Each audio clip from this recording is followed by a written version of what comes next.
नमस्कार। आज आपण सत्यनारायण व्रताचा शिरा करणार आहोत। त्यासाठी इथे मी 1 वाटी रवा घेतलेला आहे, 1 वाटी साखर, काजू आणि बदामाचे काप, 1 वाटी तूप, थोडीशी वेलची आणि 2 केळी। चला आता आपण रेसिपी सुरू करूया। थोडंसं तूप टाकून घेते,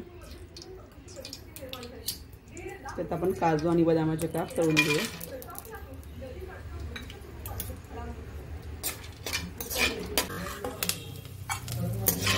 छान तळून घ्यायचे। 1 वाटी रवा,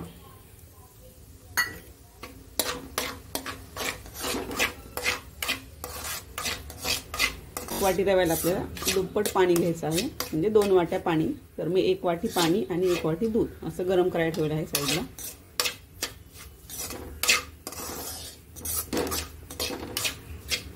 त्यामुळे आपल्या शिऱ्यात चिकट नाही होणार।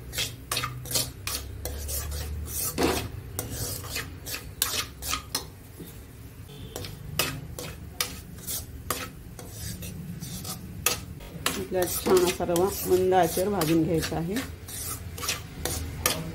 आपण यामध्ये जी केळीचे घेतलेली केळीचे काप करून यामध्ये टाकणार आहोत। त्यामुळे आपण वरतून जी केळी टाकतो ती काळी पडतात। असे टाकल्यामुळे त्यामध्ये केळ्याचा फ्लेवर पण येईल आणि छान लागेल। आपण यात केळीचे काप टाकून घ्यायचे।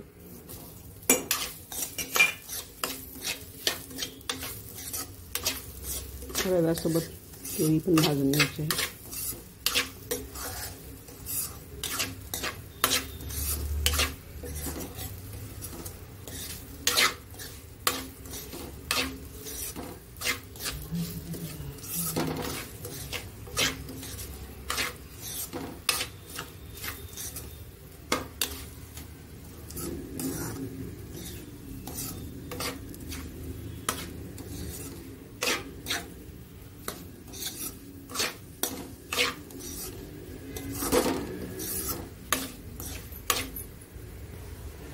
ते रवा आणि केळी छान भाजून झाली आहे।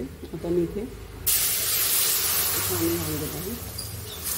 1 वाटी पाणी आणि 1 वाटी दूध असं गरम करून घेतलेलं आहे।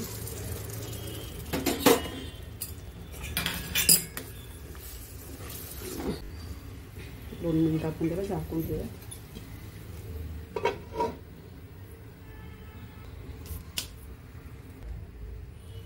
आपण एक छान वाफ काढून घेतली आहे। पाण्यामध्ये रवा हा छान शिजलेला आहे। छान आता मोकळा सोसळीत आपला शिरा तयार होईल। आता आपण या स्टेजला साखर घालून घेऊया। 1 वाटी साखर नंतर घातल्यामुळे शिरा चिकट होत नाही।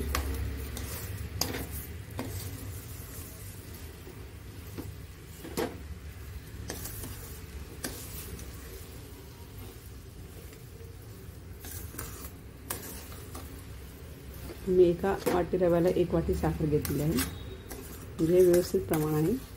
फार गोड होत नाही शिरा।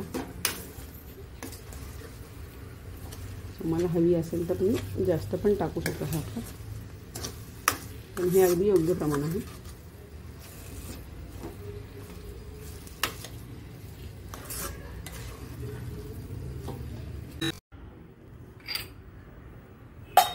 आता आपण याच्यावरती काजू आणि बदामाचे काप टाकून ते थोडी वेलची पावडर। हा तयार आहे आपला सत्यनारायण प्रसादाचा शिरा। रेसिपी कशी वाटली त्यासाठी माझ्या चॅनल लाईक करा, सबस्क्राईब करा। धन्यवाद।